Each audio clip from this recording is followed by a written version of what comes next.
grammar ayaan ku barnaynaa qaybtan dropping the relative pronouns ka saaridda ama ka reebidda xiriiryaha magacyaalka weygaan bal sidee wax loogu reebayaa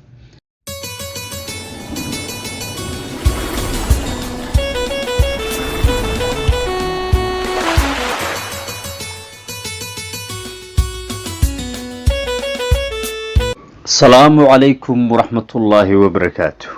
Welcome back to English with Susman Official Channel.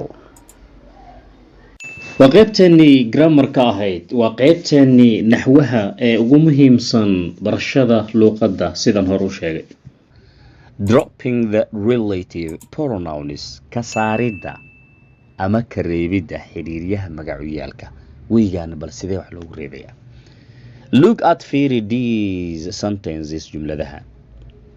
This is the past. Tani waa boorsada that I found on the road taasoo aan ka helay wadada ama jidka.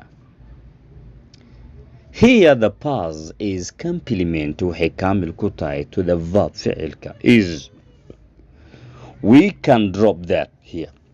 Waynu ka saari karnaa that halkan. This is the past.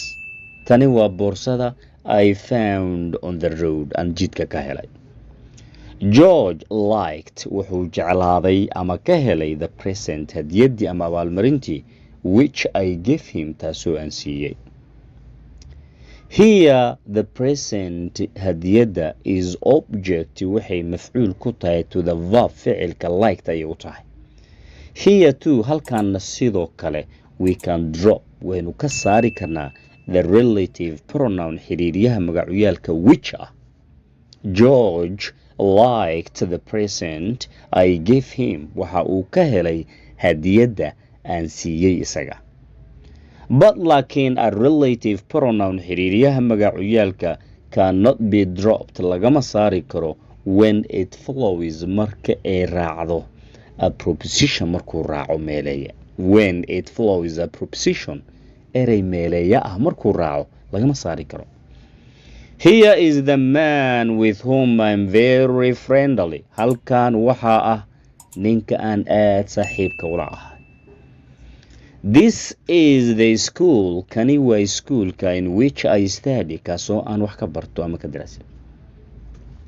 The preposition meeleeyaha before ka horeeyo the relative pronoun xiriiryaha magacyaalka can be moved next. Waxaa la geey karaa dhanka kale. To the verb dhanka verbka ah and the relative pronoun xiriiryaha magacyaalkana dropped markaas waa laga saari karaa. Here is the man I'm very friendly with. Halkan waxa ah ninkii aan aad saaxiibka ula ahaa. Ma aragtaa sida meesha la keenay. This is the school. Kani waa iskuulka I study in aan wax ka dhigto ama aan wax ka barto. Thanks. ألف لا قدبي ألف لا صدبي ألف لا قدي